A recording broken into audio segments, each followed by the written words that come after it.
Λοιπόν, εδώ είμαστε, επιστρέφουμε. Στην άλλη άκρη της τηλεφωνικής μας γραμμής, ο αγαπητός συνάδελφος, ο κύριος Βαγγέλης Μαραγκός. Βαγγέλη, καλό μεσημέρι.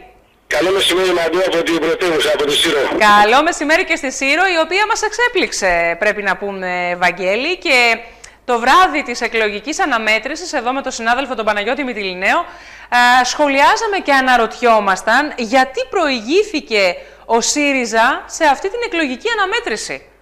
Ναι, πραγματικά κάνει ιδιαίτερα εντύπωση, θα λέγαμε, η πρωτεύουσα του νομού των Κυκλάδων, η Σύρος, όπως είπες, Μαντώ.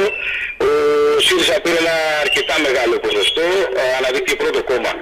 Εδώ στη Σύρο 38,89%, το οποίο μετουσιώνεται σε 4.585 ψήφους. Νομίζω ότι υπάρχει απάντηση. Και με διαφορά, Βαγγέλη, έτσι. Νομίζω ότι οι Συριανοί ψήφισαν βάσει κάποιων σημαντικών πραγμάτων τα οποία είδαν και έγιναν στο νησί μας. Αυτή νομίζω ότι είναι η δική μου άποψη. Έχει να κάνει ασφαλώς με την πτυτική βάση του νοσοκομείου, ένα ιδιαίτερα σημαντικό στο χώρο της υγείας, κακά τα ψέματα.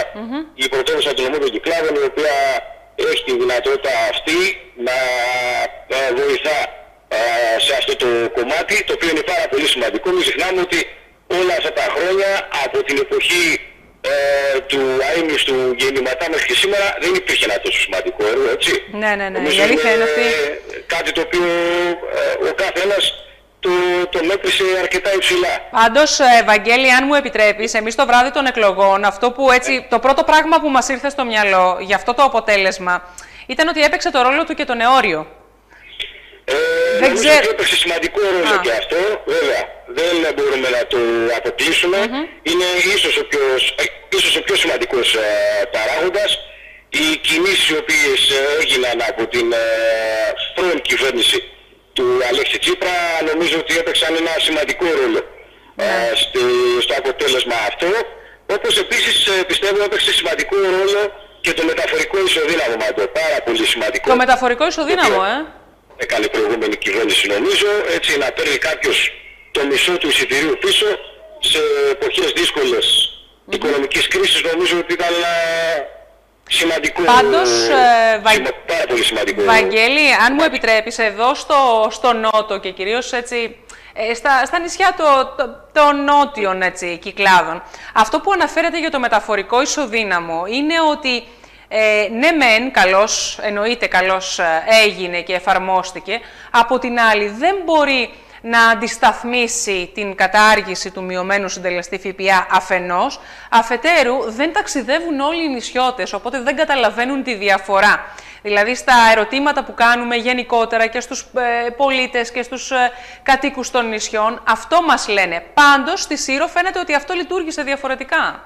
Ναι, αυτό είναι αλήθεια. Και εγώ που μιλάω με διάφορους πράκτορες και άτομα τα οποία εργάζονται σε πρακτορία, πλέον μου το έχουν πει αυτό. Το βλέπουμε φέτος ότι πάρα πολλοί Συριανοί αξιοποιούν το κομμάτι του μεταφορικού ισοδύναμου. Είναι λίγο καλύτερα, θα λέγαμε, και τα ακτοπλοϊκά δρομολόγια, γιατί έχουν προσθεθεί κάποια ταχύπλοα αυτό το καλοκαίρι και νομίζω ότι είναι ότι καλύτερο. Μπορεί η Σύρος να χρησιμοποιήσει πολύ εύκολα καράβι από ό,τι και κάποια άλλα νησιά. Με την έννοια αυτή μπορεί να το εκμεταλλευτεί λίγο καλύτερα το μεταφορικό ισοδύναμο. Έπαιξε όμως ρόλο, Βαγγέλη, και το γεγονός ότι και ο κύριος Συρίγος κατάγεται από τη Σύρο και είναι ένας άνθρωπος έτσι αγαπητός, ένας άνθρωπος ο οποίος γενικά, εγώ τουλάχιστον κρίνω ότι είναι πολύ συμπαθής και δούλεψε αρκετά όλο αυτό το χρονικό διάστημα. Έτσι δεν είναι? Ναι, νομίζω ότι δούλεψε ο συγκεκριμένος, ο κύριος Αντώνης Συρίγος, όπως είπες σωστά, ένας άνθρωπος χαμηλών τόνων, αγαπητός στην κλειστή κοινωνία εδώ και του νομού μας αλλά και της Σύρου. Έπαιξε επίσης σημαντικό ρόλο η προσωπικότητα, κακά τα ψέματα, αν και βέβαια η Σύρος δεν είχε την ευτυχία να έχει βουλευτεί από την πρωτεύουσα, έτσι. Ναι. Αυτό είναι κάτι το οποίο, να σου πω την αλήθεια, λείψει ιδιαίτερα πολλούς Συριανούς ανεξαρτήτως κόμματος. Ούτε η Σαντορίνη, δυστυχώς, Βαγγέλη, και εμείς δεν τα καταφέραμε. Θέλεις να μας μεταφέρεις λίγο την εικόνα από τη Σύρο, να μας πεις κάποια, έτσι, να μας ενημερώσεις για το τι γίνεται τις τελευταίες μέρες, πώς είναι τα πράγματα εκεί μετά τις εκλογές, τις δημοτικές, αν έχει αλλάξει κάτι, αν βλέπετε κάποια δραστηριοποίηση, κάποια κίνηση? Κοίταξε να δεις. Στο κομμάτι του τουρισμού να πάμε, να σου πω ότι είναι υποτονική κατάσταση. Ναι.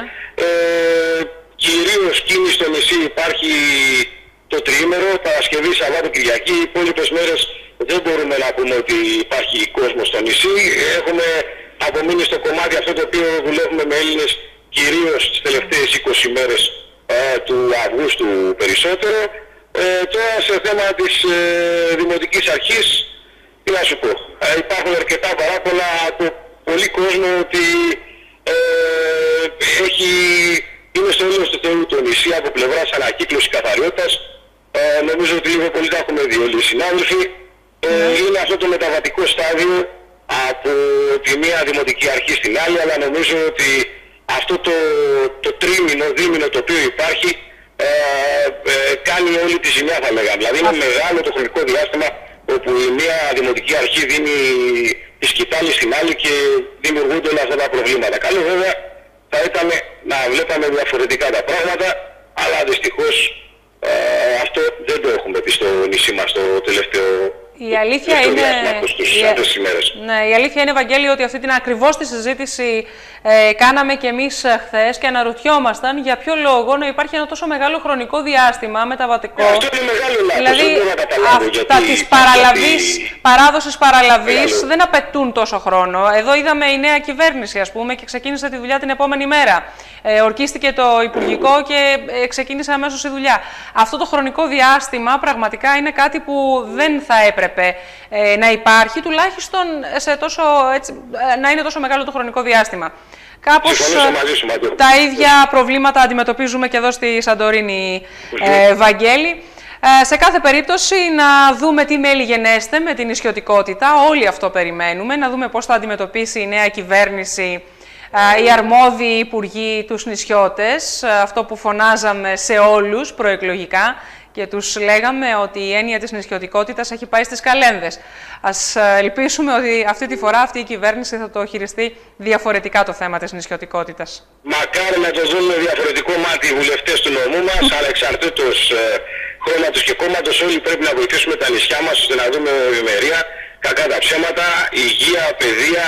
Νομίζω είναι σημαντικά. Το ακτοπλοϊκό ζήτημα είναι θέματα τα οποία είναι πολύ μεγάλης ψής σημασίας για όλους τους νησιώτες και καλό θα είναι αυτή η κυβέρνηση να δώσει μεγαλύτερο βάση σε όλα αυτά τα προβλήματα που έχουμε στο Βαγγέλη, ένα ακόμα στοιχείο που βλέπω σε ό,τι αφορά στη Σύρο είναι ότι υπήρξε και εδώ αρκετά σημαντική αποχή.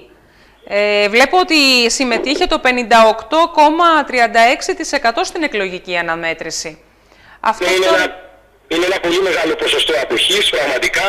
Ο κόσμος γύρισε την πλάτη του, θα λέγαμε. Προτίμησε κυρίως τις παραλίες, έβαλε σε δεύτερη μοίρα, θα λέγαμε, αυτές τις εκλογές και εδώ στη Σύρο. Ναι, πραγματικά. Ναι, μάλιστα.